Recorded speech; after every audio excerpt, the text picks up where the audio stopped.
এখানে একটা মশলা তৈরি করে নেব। টক দই, নুন, মিষ্টি দিয়ে তার মধ্যে পেঁয়াজ বাটা, রসুন বাটা দিয়ে দেব, হলুদের গুঁড়ো আর দেব লঙ্কার গুঁড়ো, কাশ্মীরি লঙ্কার গুঁড়ো। এই সমস্ত মশলাগুলোকে ভালো করে মিশিয়ে নিতে হবে।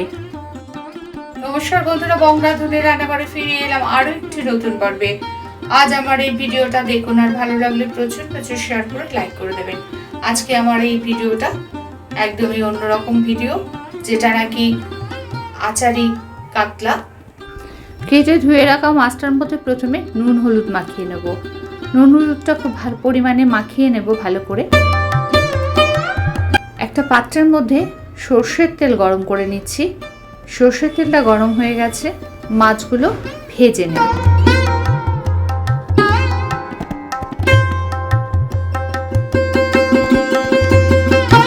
এক পিঠ হয়ে গেলে উল্টে দিচ্ছি, আরেক পিঠ ভাজা হবে। ততক্ষণে ওদিকে একটা মশলা তৈরি করতে হবে।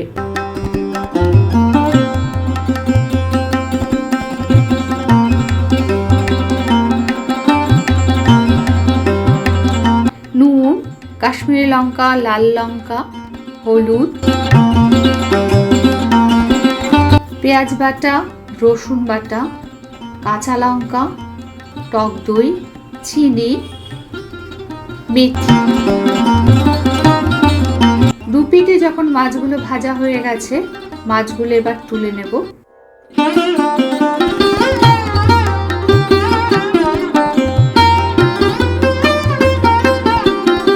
ভীষণই একটা সহজ রান্না, খুবই অল্প সময় হয়, ভীষণই সুস্বাদু এই রেসিপিটা। বাড়িতে অবশ্যই একবার ট্রাই করে দেখবেন।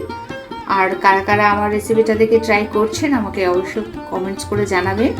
বন্ধুরা, এখানে এই যে টক দইটা নিয়েছি, টক দইয়ের মধ্যে পরিমাণে নুন, চিনি, যেহেতু টক দই তাই একটু পরিমাণে চিনিটা টেস্ট ব্যালেন্স করার জন্য দিয়ে দিলাম।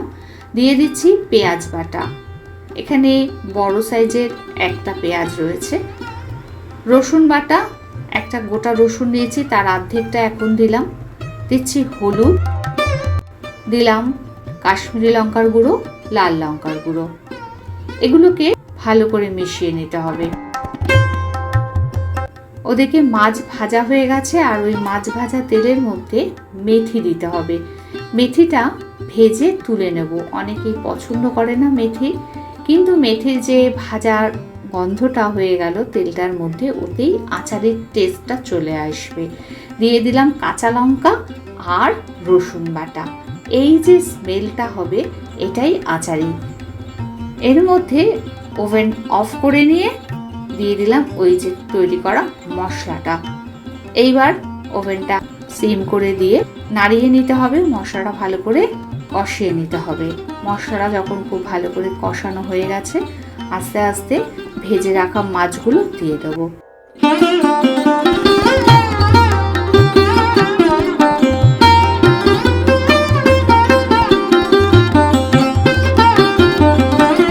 সামান্য একটু নুন আর মিষ্টি আরেকবার দিয়ে দিলাম।